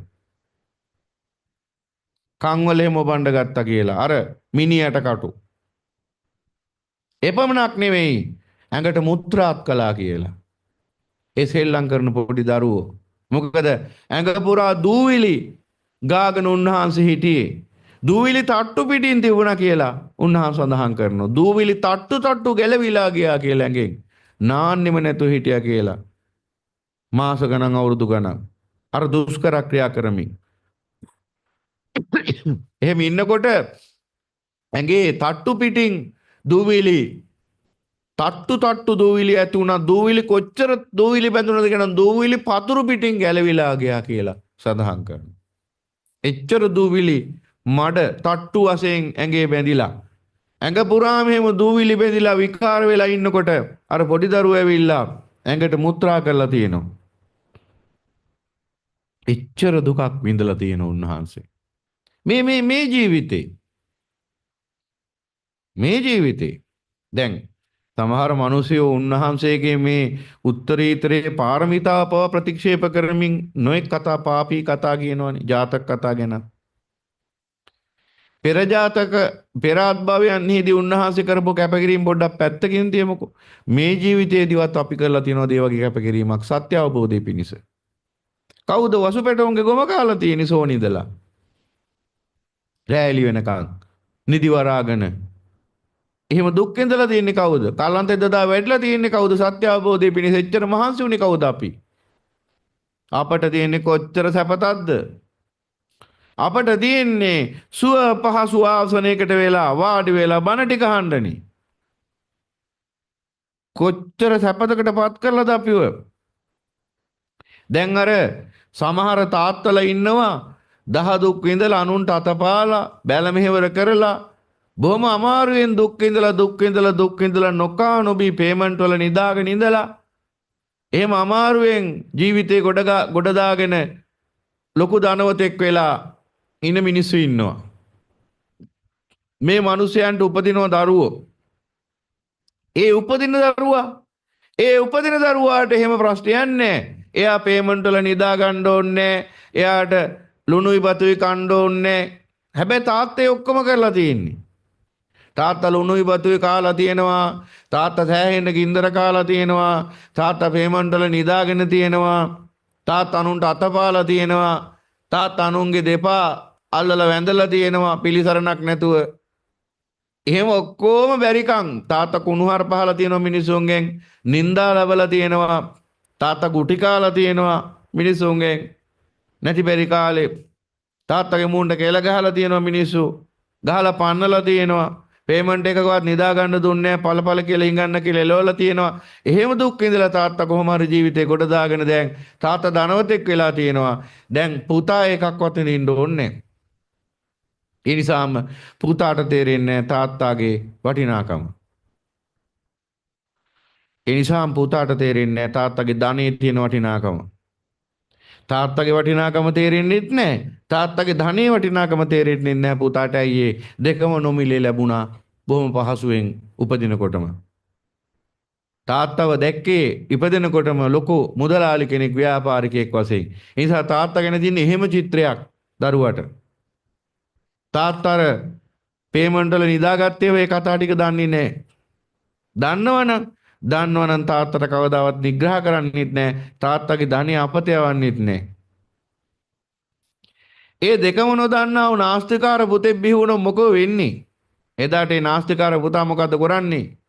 අර තාත්තාගේ නාමයත් නැසනවා. ඉස්සෙල්ලම ඊළඟට අර තාත්තගේ ධනියත් නැසනවා.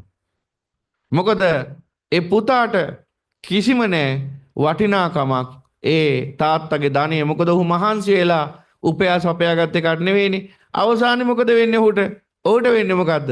අර තාත්තාට මුලින් තිබිච්ච තැන තියෙන අන්නේ තැනටපත් වෙන එක. ඒ කිව්වේ තාත්තාගේ ඒ ಗುಣධර්ම Taman තුලට ආවේ නැහැ. තාත්තා නිකන් නෙවෙයි තැනට ආවේ ಗುಣධර්මත් එක්ක. අර පේමන්ට් වල ඉඳලා නිකම්ම දිනුනේ නෑ. ಗುಣධර්මත් එක්කයි දිනුනේ. තාත්තා නැති බැරි මිනිසයන්ට දන් දෙනවා. පුතා දන් දෙන්නේ නැහැ. මොකද පුතාට ඒ වටිනාකම ආවේ නැහැ, ಗುಣධර්මය ආවේ නැහැ. තාත්තා අත්දැකීමෙන් දැනගත දේවල් පුතාට ආවේ නැහැ. මේ විදිහට ගත්තාම අන්න මේ පුතා මොකද කරන්නේ? තාත්තගේ ධනය වනසල අවසානයේ අන්න පුතාට සිද්ධ වෙනවා පේමන්ට් වල නිදා ගන්න. අවසානයේ තාත්තට මුලින් දිවිසි දැනට යනවා අප පුතා. ඒ වගේ වැඩක් තමයි මිනිසයන්ට වෙන්නේ මේ බුද්ධ ශාසනයෙත්. දැන් අපේ තාත්තා තමයි බුදුරජාණන් වහන්සේ, අමාමෑණී බුදු පියාණන් වහන්සේ. උන්වහන්සේ බොහෝ කාලයක් අප වෙනුවෙන් පේමන්ට් වල නෙවෙයි සොහොන් වල අගුපිල් වල හැම තැනම නිදාගෙන දින උන්වහන්සේ අපි වෙනුවෙන්. මේ ජීවිතයේදී පවා සොහොන් වල නිදාගෙන තියෙනවා. මේ ජීවිතයේදී පවා අර කොල්ලෝ ඇඟට මුත්‍ර කරලා ගිහින් තියෙනවා. මේ ජීවිතයේදී වෙන ජීවිතවල නෙවෙයි මේ ජීවිතයේදී. එච්චර කැපකිරීම ගොඩක් ඒ තාත්තා කරලා තියෙනවා. මිනිසෙක් විදියට විතරක් නෙමෙයි තිරිසංගත අත්භවයන්ට පවාපත් වෙමින් අනන්ත කැපකිරීමක් ඒ තාත්තා අපි වෙනුවෙන් කරලා තියෙනවා. දැන් අපි මේ වගේ කැපකිරීම කරන්න අවශ්‍ය නැහැ නැවත. අපිට තියෙන උන්වහන්සේ දේශනා කරපු පවිත්‍ර නිර්මල ධර්මය අහලා පහසුවෙන් ඔහොම ඉඳගෙන අහලා අවබෝධය ලබන්න. එච්චරයි කරන්න තියෙන. ඒ නිසා කොච්චර සැපතකට පත් වෙන්න පුළුවන් හැකියාවක් අපිට තියෙනවද? අපේ පින් මහිමේ කොච්චරක්ද? දැන් හිතන්න අර මහා කෝටිපති මහා ධනවතෙක්ගේ දරුවෙක් වෙලා උපදින දරුවෙක් කියලා මේ ධනවතෙක්ගේ දරුවෙක් කියලා උපදින යම්කිසි සත්වයෙක් ඉන්නවා නම් අනිවාර්යයෙන් මේ සත්වයා මහා පින් කරපු කෙනෙක්නේ. දැන් උදාහරණයක් අර අනේ පිඬු සිටුතුමාගේ පුතා වෙලා උපදිනවා. මහා සිටුවරයෙක්ගේ පුතෙක්. සාමාන්‍ය කෙනෙක් වෙන්න බෑනේ. එයාත් සංසාරේ බොහෝ දන් දීපු කෙනෙක්. ඒ නිසා තමයි ධනවත් තාත්තා කෙනෙක්ගේ පුතෙක් වෙලා ඉපදෙන්නේ. එතකොට අන්න මිනිසු කියනවා අනිවාර්යයෙන්ම වාද ભેද නැහැ පින්වත් දරුවෙක් කියලා. උපතින්ම මහා ධනස්කන්ධේ කුරුමකරුවෙක්. එහෙනම් අපි කොච්චර පින්වන්තයිද එහෙම ගත්තාම? අපි උපතින්ම සුවාසු දහසක් ධර්මස්කන්ධේ කුරුමකරු උපතින්ම සිංහල බෞද්ධ කියන්නේ අන්නේ මහා ධනවන්ත ජාතියට සිංහල ජනයා කියලා කිව්වේ මේ ආර්ථික වශයෙන් දියුණු වෙච්ච කෙනෙක් නෙවෙයි ආධ්‍යාත්මික වශයෙන් දියුණු වෙච්ච කෙනෙක්ට ආකාශයෙන් අරහතුන් වහන්සේලා ආකාශයෙන් වැඩියේ ගුවන් යානාවලින් නෙවෙයිනේ තමන්ගේ ආධ්‍යාත්මික ගුණයෙන් ඇතුළාන්තේ ගොඩනැගිච්ච ආධ්‍යාත්මික බලයෙන් තමයි ආකාශයෙන් ගමන් කරේ නොඑක් ප්‍රාතිහාර්ය පෑවේ සිංහල ජනයාගේ ධනෙ උනේ ආර්ය ධනය ධනෙ කිව්වේ ධර්මය සන්තුට්ඨිය පරමන්දනං ඒ ධර්මයෙන් ලැබෙන්නේ අන්න සන්තුට්ඨිය ප්‍රතිලාභය වශයෙන් එහෙනම් අන්න සිංහල ජාතිය කියන්නේ එහෙමනම් මහා ආධ්‍යාත්මික ගුණෙන් ඉහළට මුදුන්පත් ජාතියක් පෙර නමුත් වර්තමානයේ වෙනකොට ඒ මිනිස් ජාතියට ඒ ධර්මය ඈත් වෙලා ගිහිල්ලා අද වෙනකොට සිංහල බෞද්ධයා නිවන් දැකීම ගැන තියෙන්නේ ඍණාත්මක අදහසක් මම මේක දකිනවා මේ බණ කියන භික්ෂුවක් හැටියට සෑහෙන කාලෙක ඉඳලා කොච්චර කොහොම කළත් මේ බණ අහන්න එන මිනිසයන්ගේ මේ පින්වතුන්ගේ සමාජිකව පවුල්වල සමාජිකව නැත්තම් එයාගේ අසල්වැසියෝ සහෝදර සහෝදරියෝ මේ අයත් එක්ක බැලුවාම බොහෝ දෙනෙක් තාම ධර්මයට යොමු වෙලා නැති බවක් පේනවා. ඊටාම සුළුතරයක් විතරයි ධර්මයට යොමු වෙලා තියෙන්නේ. ඉතින් ඒ නිසා අද වගේ දවසක උනත් අද පුන් පොහොයත් යෙදිලා සනරාම රාත්‍රියත් යෙදිලා ඒ වුණත් කෙනෙක්ට හිතෙන්න පුළුවන් අද රාත්‍රියත් මේ ධර්ම දේශනාවට වඩා ආස්වාදයේ පිණිස යොමු කළා නම් හොඳයි කියලා. එහෙම හිතන අය තමයි අද රාත්‍රියේ ඒ මනස අපිරිසුදු කරගැනීමේ තැනකටම ඇද වැටෙන්නේ. ඒ නිසා මේ වටිනා රාත්‍රියේ එළඹුණේම පිරිසුදු වෙන්නයි. ඒ නිසා මම මේ කෙටියෙන් ඔබට පැහැදිලිව දක්වන්නේ නිර්වාණ මාර්ගය ඕනෑම කෙනෙක්ට මගෙන් ධර්මය ගැන කැමති ප්‍රශ්නයක් අහන්න පුළුවන්. චතුරාර්ය සත්‍ය ගැන, පටිච්ච සමුප්පාද ගැන, ත්‍රිලක්ෂණය ගැන මේ සුවාසු දහසක් ධර්මස්කන්ධයම දේශනා කරමින් බුදුරජාණන් වහන්සේ දේශනා කළේ එක දෙයයි. ඒ තමයි ආසාවන් දුරු කර ගැනීම. එච්චරයි කරන්න තියෙන්නේ. ඒකට කරන්න තියෙන එකම වැඩේ තමයි ඒ ආශාවන් සැප වශයෙන් නෙවෙයි දුක වශයෙන් නුවණින් දැක ජීවත් වෙන එක. දවසින් දවස මේ විදිහට ජීවත් වෙන්න තියෙන්නේ. එතකොට මොකද වෙන්නේ? එතකොට ඔබට පේන්නේ මොහොතින් මොහොත දවසින් දවස ජීවිතේ යම් සංසිඳීමක් ඇති වෙන්න පටන් ගන්නවා. සංසිඳීම උපසමය කිව්වේ ඒකයි. තේසං උපසමෝ සුඛෝ මොනවයි උපසමය කිව්වේ? සංකාර සංසිඳන ආකාරය දකින්න පුළුවන්. රාගය ටික ටික අඩු වෙලා යනවා දකින්න පුළුවන්. ද්වේෂය ටික ටික අඩු වෙලා යනවා දකින්න පුළුවන්. මෝහය ටික ටික අඩු වෙලා යනවා දකින්න පුළුවන්. මේ විදිහට රාගය, ද්වේෂය, මෝහය මොහොතින් මොහොත අඩු වෙනවා දකින්න පුළුවන්. අන්නේ සංසිඳීම ඔබට මේ ජීවිතේදී මාත් දකින්න පුළුවන්. එහෙනම් නිර්වාණ මාර්ගය කිව්වේ ඒකටයි. ඒ සංසිඳීම ඇති කරන මාර්ගයයි. එහෙනම් පින්වතුනි අපි සංසිඳෙන්නේ කොහොමද? අර ලෝකයේ වරද්දගත තැන තමයි මේ නිර්වාණ මාර්ගය ගැන විග්‍රහ කරද්දී වරද්දගත තැන තමයි මෙන්න මේ ප්‍රධානම තැන තමයි නිර්වාණ මාර්ගයේ වැඩිීමේ ක්‍රමවේදය වරද්දගත්තා. ඒකේ බුදුරජාණන් වහන්සේ පෙන්වා වදාරන්නේ ප්‍රඥාවෙන් අපේ මනස දමනය කරගත යුතු ආකාරය. දැන් උදාහරණයක් හිතමුකෝ. දැන් ඔබ පාරේ යනවා උදාහරණයක්. පාරේ යනකොට ඔබට මුණ ගැහෙනවා යම්කිසි කාන්තාවක් හෝ පුරුෂයෙක් කියලා හිතමුකෝ. තම තමන්ට අනුකූලව හිතා ගන්නකෝ ඒක. දැන් මේ මුණ ගැහෙන පුරුෂයා හෝ ස්ත්‍රිය ගැන තමන්ගේ හිතේ ආශාවක් ඇති වෙනවා කියමුකෝ යම්කිසි ආකාරයක හොඳ හෝ නරක හෝ යහපත් හෝ අයහපත් හෝ ආකාරයේ ආශාවක් ඇති වෙනවා තමන්ගේ හිතේ දැන්. මේ මහා පාරේදී තමන්ට මුණ ගැහෙන ස්ත්‍රිය හෝ පුරුෂයා සම්බන්ධයෙන් දැන් මෙහෙම ආසාවක් ඇති වුණා කියලා ඒ ආසාව එතනදී මිෂ්ට කරගන්න යනවද? එහෙම නැත්නම් ඒ වෙනුවෙන් ඒ වෙලාවේ වෙහෙසෙනවද? නැහෙනි. මිනිස්සු ඕන් තරම් මේ මහමග ගමන් කරනකොට තමන්ට කොයිතරම් අදහස් එනවද හිතවලට? මොන මොන ආසාවන් ඉෂ්ට වෙනව මේ මොන ආසාවන් හිතේ පහළ වෙනවද? නමුත් ඒ වෙලාවේදී ඒ ඇති වෙන ආසාව අන්න මෙල්ල කරගන්නවා. ඒ මෙල්ල කරගන්නේ කොහොමද? ප්‍රඥාවෙන්. අන්න ප්‍රඥාව තිබුණොත් පුළුවන් අර හිතේ උපදින ආසාව නුවණින් කල්පනා කරලා මේක වැරදි. මේ විදිහට කටයුතු කරොත් මෙහෙම වෙනවා. මේකේ ප්‍රතිඵල මෙහෙමයි.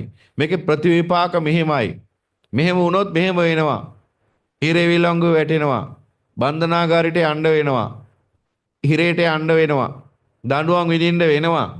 අපවාද විඳින්න වෙනවා. අවමන් විඳින්න වෙනවා. මේ විදිහට මෙලොව වශයෙන්මත් නීතියේ රැහැනට අහු වෙනවා. පරලොව වශයෙන් පාපේ නිසා දුක්ඛිත අපායක උපදින්න සිද්ධ වෙනවා. මෙන්න මෙහෙම කල්පනා කරනකොට අර ආශාව හිතින් පහ වෙලා යනවා. ඒක තමයි ක්‍රමවේදය. නිවන් දකින්න. වෙන ක්‍රමවේදයක් නැහැ. ඉතින් ඒ ක්‍රමවේදයට අනුව බණ ඇහුවාම Tamanට තමන්ගේ බුද්ධිය වර්ධනය වෙනවා ඊට පස්සේ. ස්කන්ධ වශයෙන් රූප වේදනා සංඥා සංකාර විඥාන වශයෙන් ජීවිතේ පේන්න පටන් ගන්නවා ස්කන්ධ පහක් වශයෙන්. ඇහැ කන නාසය දිව ශරීරයේ මනස රූප ශබ්ද ගන්ධ රස ස්පර්ශ ධර්ම කියන ආයතන 12ක් වශයෙන් ජීවිතේ පේන්න පටන් ගන්නවා. පඨවි ධාතු ආපෝ තේජෝ වායෝ ආකාශ විඥාන කියලා ධාතු 6ක් වශයෙන් ජීවිතේ පේනවා. නැත්තම් චක්කු ධාතු රූප ධාතු චක්කු විඥාන ධාතු ඔය විදිහට එකකින් 6 ගානේ ඇහැ කන නාසය දිව ශරීරයේ මනස රූප ශබ්ද ගන්ධ රස ස්පර්ශ ධර්ම ඊට පස්සේ චක්කු විඥාන සෝත විඥාන ගාන විඥාන ජීවා විඥාන කාය විඥාන මනෝ විඥාන කියන ආකාරයෙන් විඥාන 6ක් වශයෙන් ගත්තාම මෙතන 18ක් තියෙනවා 18 ධාතු වශයෙන් ජීවිතය දකින්න පුළුවන්. මොන විදියෙන් හරි ජීවිතේ Tamanට ගැඹුරට පේන්න පටන් ගන්නවා. ඒ ගැඹුරට ජීවිතේ පේන්න පටන් ගත්තාම අර හිතේ උපදින ලාමක ආසාවන් අර ගැඹුරු බුද්ධියෙන් නසා ගන්න පුළුවන්කම ලැබෙනවා. හිතේ උපදින නොඑක් ප්‍රකාර ආසාවන් අර ප්‍රඥාවෙන් මෙල්ල කරන්න පටන් ගන්නවා. ඒ හැකියාවට තමයි කුසලයේ කියන්නේ. එහෙනම් අන්නේ බලය අපේ මනසේ නැගින්න ඕන කුසල බලය. එහෙනම් මේ බණ ඇහුවා මොකෝ වෙන්නේ? කුසල බලය වර්ධනය වෙනවා. ඔබ ඒක අත්දකින්න ඇති. බණහඬ ඔබ තුල ප්‍රඥාව වැඩිලා ඔබේ හිතේ මෙන්න මේ සංසිඳීම් දෙක ඔබ දකින්න ඇති. එකක් තමයි සමහර ආසාවන් උපදින්නෙම නැහැ. සමහර ආසාවන් උපදින්නෙම නැහැ. සමුච්ඡේද ප්‍රහාණයකට ගිහිල්ලා ඒක අත්දකින්න ඇති. ඊළඟට ඒ සංසිඳීම ඔබ අත්දකින්නවා. ඒ කියන්නේ සමහර කෙලෙස් ජීවිතයෙන් සදාහටම දුරස් වෙලා ගිහින්, දුරු වෙලා ගිහින්, තුරන් වෙලා ගිහින් ඒ සංසිඳීම අත්දකින්න ඇති. බණ ඇහුවනම් ධර්මාබෝධය පහළ වුණා නම් මේ අත්දැකීම දැන් තියෙන්න ඕන. දෙවෙනි එක යම්කිසි ආසාවක් හිතේ හටගත්තාම ඒ ආශාව නිසා පෙලිපෙලි ජීවත් වෙන්නේ නැතුව ඒ ආශාව ඉක්මනින් මනසින් ආදීනව දකිමින් පහ කර ගැනීමේ හැකියාව ඒ පැත්තෙන් සංසිඳීමක් ඔබ දකින්න ඇති. එකක් තමයි සමහර ආසාවන් උපදින්නෙම නැහැ. දෙවෙනි එක තමයි උපදින ආසාවන් උනත් ඉක්මනින් දුර වෙනවා. මෙන්න මේ ආකාරයෙන් මනසේ සංසිඳීම වර්ධනය වෙන උපසමේ වර්ධනය වෙනවා. ඔය විදිහට වර්ධනය වෙලා තමයි අවසානයේ ගිහිල්ලා අකුප්පා චේතෝ විමුක්තිය කියන සදහටම සියලුම රාග දේශ මොහ දුර වෙච්ච ඒ මානසික සමාධිය බිහි වෙන්නේ අකුප්පා චේතෝ විමුක්තිය. එහෙනම් පින්වතුනි අද දවසේ මේ ආශ්වාදයට බර වෙච්ච මිනිස්සු බහුලව ඉන්න දවසක රටක අද රාත්‍රියත් ඒ උතුම් සම්මා අවුරුදු උදානය කියලා අපි නම් කරේ ඒකයි. අද රාත්‍රියත් ඒ බුදුරජාණන් වහන්සේගේ ධර්මයේ වෙනුවෙන්ම වෙන් කරපු රාත්‍රියක්. ටිකක් උණුසුම් රාත්‍රියක් වෙන්න පුළුවන්. මොකද ගිම්මාන සමයේ පළමු මාසය. එතකොට ටිකක් උණුසුම වැඩි. ඒ නිසා මේ උණුසුමට වඩා භයානක උණුසුමක් තියෙනවා සංසාර උණුසුම, සංසාර තාපය. ඒ නිසා අපි කල්පනා කරන්න ඕන අපේ බුදු පියාණන් වහන්සේ කොච්චර කැපකිරීම ගොඩක් මැද්දේද සත්‍ය අවබෝධය කරා ගමන් කළේ. ඒ නිසා එක්තරා අවස්ථාවක සඳහන් වෙනවා පින්වතුනි උන්වහන්සේ මේ බය කියන එක මනසින් අත්දකින්න, බය කියන එක අත්දකින්න, ඒ කියන්නේ මනස කම්පා වෙනවද බය වෙනවද කියලා තේරුම් ගන්න උන්වහන්සේ කරපු දේවල්. ඒ තමයි දැන් මිනිස්සු කියනවනේ අන්න අතන හොල්මනක් ඉන්නවා, අන්න අතන අවතාරයක් ඉන්නවා, අන්න අතන මිනිසෙක් එහෙම ඉන්නවා කියලා ඒ කාලෙත් ඉතින් කියපු මිනිස්සු ඉන්නවනේ. එහෙම කිව්වාම බුදුරජාණන් වහන්සේ නැත්නම් අපේ ඒ වෙනකොට මහබෝසතාණන් වහන්සේ ඒ ස්ථානෙට ගමන් කරනවා, ඒ කැලේට, ඒ සෝනට, ඒ කනත්තට, ඒ පාළු ජනශූන්‍ය ප්‍රදේශයට ගමන් කරලා රෑ එළි වෙනකන් ඇහැරගෙන ඉන්නවා කියලා. ඇයි ඒ? යම්කිසි අර කියන වගේ අමනුස්සයෙක් ඇවිල්ලා අමනුස්ස බයක් ඇති කරයිද, තැතිගැන්මක් ඇති වෙයිද කියලා උන්වහන්සේගේ හිත පරීක්ෂා කරන්න. තමන් වහන්සේගේ චිත්තය පරීක්ෂා කරන්න උන්වහන්සේ කරපු දේවල් ඔබ දන්නවනම්. ඉතින් එහෙම බැලුවාම උන්වහන්සේ අතාවෝදය ලබන්න මොනතරම් දුකක් විඳලාද තියෙන්නේ. රෑ එළි වෙනකන් කනත්තක වාඩි වෙලා ඉඳලා තියෙනවා. මහ වනයේක වාඩි වෙලා ඉඳලා තියෙනවා. හිතට තැතිගැන්මක් බයක් ඇති වෙයිද කියලා බලන්න. ඉතින් ඒ විදිහට උන්වහන්සේ ඒ යථාබෝධය සොයද්දී මොකද්ද හෙව්වේ? හෙව්වේ නිර්වාණ මාර්ගය. නිර්වාණ මාර්ගය මොකද්ද කියලා සොයමින් ගවේෂණය කරමින් ගිය කාලෙක තමයි එහෙම වුණේ. එහෙම යනකොට උන්වහන්සේට යථාබෝධය පහළ වුණා. තමන් වහන්සේ විසින්ම සම්භූ ඥානෙම අවබෝධ කරගත්තා. තමන් වහන්සේ විසින්ම තනියම මොකද්ද චතුරාර්ය සත්‍ය ධර්මය මොකද්ද උන්වහන්සේ හොයාගත්ත මේ ඔක්කොටම හේතුව. සියල්ලටම හේතුව හොයාගත්ත මොකද්ද? මේ ආශාව. සියලුම විනාශයන්ට හේතුව ආශාව. සියලුම මේ සංසාර දුක්ඛයන්ගේ නිර්මාතෘ ආශාව. ඔබේ මනසේ යම් තාක් ආශාවක් නැද්ද?